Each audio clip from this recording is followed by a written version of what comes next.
सो hey everyone, कैसे हो आप सब? मेरा नाम मीत और आज के वीडियो में हम बात करने वाले भाई ऐसे टिप्स के ऊपर, ठीक है, जो मतलब आपके अगर जेईई मेंस में 3 से 4 महीने का गैप बचा है तो आपको फॉलो करनी चाहिए, ताकि जो आपका स्कोर है वो काफ़ी ज़्यादा अच्छा हो जाए और आपको उस स्कोर से सेटिस्फाई हो सको आप, ठीक है। तो चलिए शुरू करते हैं। तो टिप नंबर 1 रहेगा भाई कि बेसिक्स जो है ना वो अच्छे से रिवाइज करो, स्टिक करो बेसिक के ऊपर, ठीक है। ज़्यादा उछलो मत, मतलब इन द सेंस मतलब ज़्यादा एडवांस प्रॉब्लम में मत जाओ, ठीक है।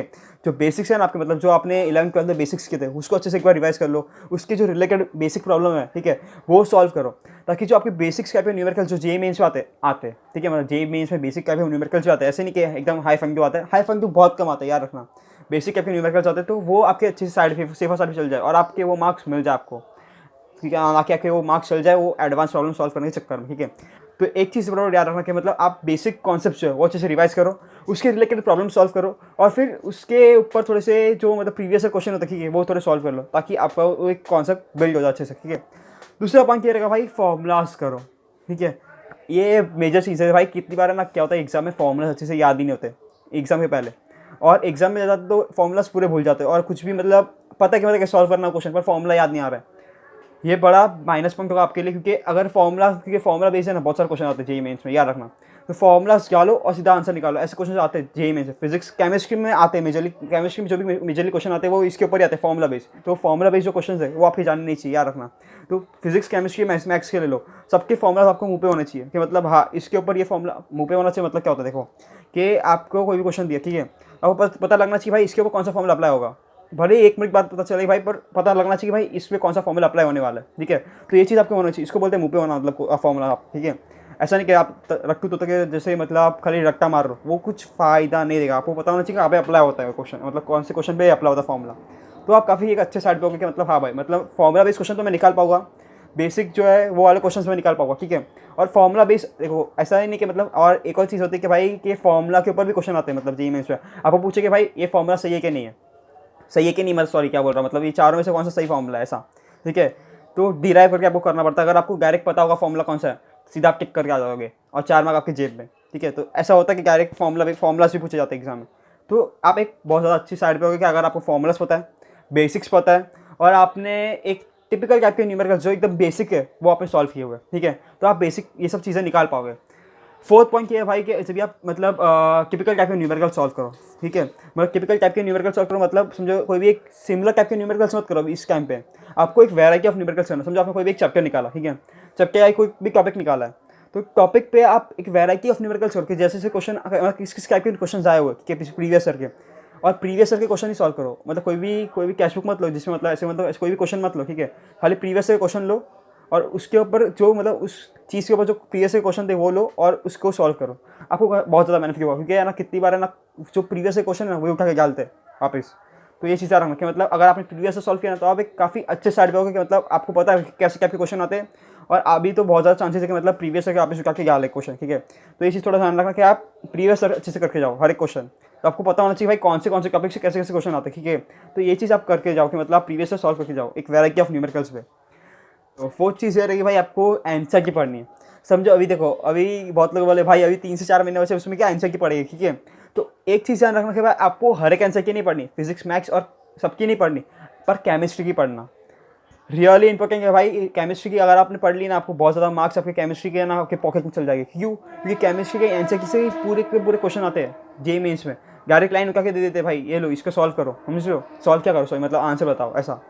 तो ये चीज़ ध्यान रखना कि मतलब आप केमिस्ट्री के 11th की मत पढ़ो, ठीक है। 11th की अगर आपके पास बहुत कम टाइम है तो 11th की छोड़ दो, 12th की ज़रूर पढ़ना। 12th में से 12th की भी मतलब अगर मैं बोलूँ कि स्पेसिफिकली कौन से चैप्टर पढ़ के जाना है, वो कि बायोमोलिक्यूल्स, पॉलीमर्स और फिर मेटलर्जी, ये चैप्टर्स तो मैं बोलूँगा मतलब अगर आपने नहीं की तो ये कर लो, ठीक है। मतलब क्या बोलते हैं इसमें से एनसीईआरटी में से 12 में के ये मेजरली इसमें से क्वेश्चन आने के चांसेस बहुत ज़्यादा होते हैं कि मतलब ये हर एक पेपर में आएगी, ठीक है। तो ये चीज़ कर लेना आप। पाँचवा पॉइंट ये रहेगा भाई मेरी तरफ से कि भाई आप मॉक टेस्ट दो। देखो क्या होता है ना, कितनी बार है ना लोग मतलब अभी समझो इतने टाइम बाकी है तो कितने लोग सोचते हैं कि मेरा हुआ इन सिलेबस पढ़ के ही नहीं हुआ, और वो मॉक टेस्ट देते ही नहीं।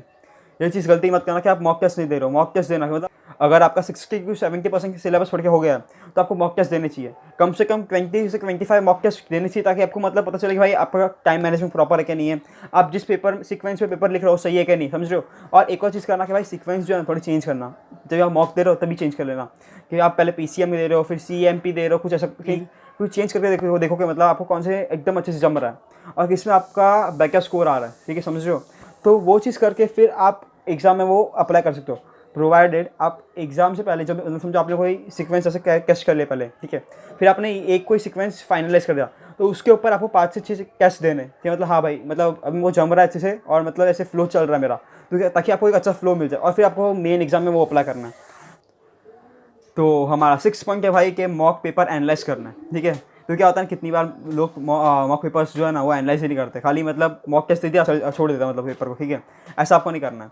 ये चीज़ अगर आपने की ना तो आपकी मतलब जो परसेंटाइल है वो ज़्यादा अच्छे से बढ़ेगी नहीं। अगर आपने मॉक पेपर एनालाइज किया तो आप काफ़ी ज़्यादा परसेंटाइल में हाइप देखोगे अपने। क्यों क्या होता है देखो, कि समझो आपने कोई पेपर दिया, फिर आपको जब आप मॉक पेपर देखोगे ना तो आपको पता चलेगा भाई मतलब कौन से क्वेश्चन मैंने ज़्यादा टाइम दे दिया, पहली चीज़ तो ये। दूसरी चीज़ ये देखिए कि भाई कौन से कॉन्सेप्ट की वजह से मैं अटक गया, कि मतलब ये क्वेश्चन में सॉल्व नहीं कर पाया, ठीक है।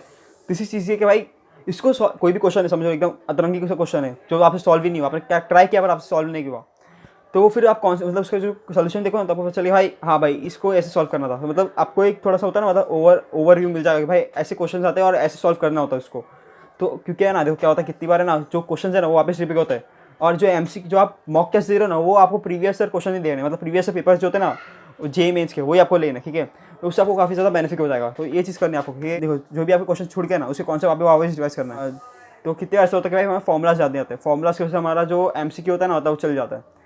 तो फॉर्मूलाज आपको फिर वो चैप्टर के पूरे रिवाइज करने हैं, ना कि सिंगल एक फॉर्मूला, समझ रहे हो। तो पूरा फॉर्मूला लिस्ट जो है उस चैप्टर का आपको क्यों फॉर्मूला वो याद नहीं आया, क्योंकि आपने वो लिस्ट जो था जो भी मतलब आपका फॉर्मूला लिस्ट रखी जो मतलब आपने बनाया था या फिर जो भी चैप्टर का आपको फॉर्मूला से वो आप भूल चुके हो, इसलिए तो आप पूरे फॉर्मूलाज याद रखेंगे, मतलब आप इस रिवाइज करना पूरा चैप्टर को। तो ऐसे करके आपको मतलब जो चैप्टर्स जो आपके वीक पढ़ रहे हैं वो आप काफ़ी ज़्यादा स्ट्रॉन्ग कर लोगे और एक काफ़ी ज़्यादा अच्छा परसेंटाइल आप एक्वायर कर पाओगे ऐसे 6 पॉइंट्स को आप समझ के। तो ये आप पॉइंट्स को वापस देख लेते हैं, ठीक है, जो हमने पॉइंट्स अभी देखे। पहला पॉइंट है भाई आपको बेसिक्स पे स्टिक रहना है। दूसरा चीज़ है कि भाई आपको फॉर्मुलाज अच्छे से करने हैं। तीसरी चीज़ है कि भाई आपको वेराइटीज ऑफ न्यूमेरिकल्स करने हैं। चौथी चीज़ है कि भाई आपको NCERT करनी है केमिस्ट्री की, ठीक है, मेनली क्योंकि उसमें से क्वेश्चन आता है इसलिए। पाँचवा पॉइंट है भाई आपको मॉक टेस्ट देने 20 से 25 मॉक टेस्ट देने कम से कम, और वो भी प्रीवियस ईयर के, ठीक है, जो भी JEE मेंस के हो चुके हैं वो। 6th पॉइंट है भाई आपको पेपर गो थ्रू करना है जो आपने दे चुके हैं मॉक टेस्ट, ठीक है, उसको अच्छे से एनालाइज करना है। ये 6 पॉइंट्स थे हमारी तरफ से कि जो आपको फॉलो करने हैं। तो that's all for this video. मिलते हैं आपको नेक्स्ट वीडियो में, तब तक के लिए काका bye bye, see you soon और थैंक्स फॉर वॉचिंग। चैनल को ज़रूर सब्सक्राइब करना और लाइक कर देना अगर आप आखिरी तक देख रहे हो तो।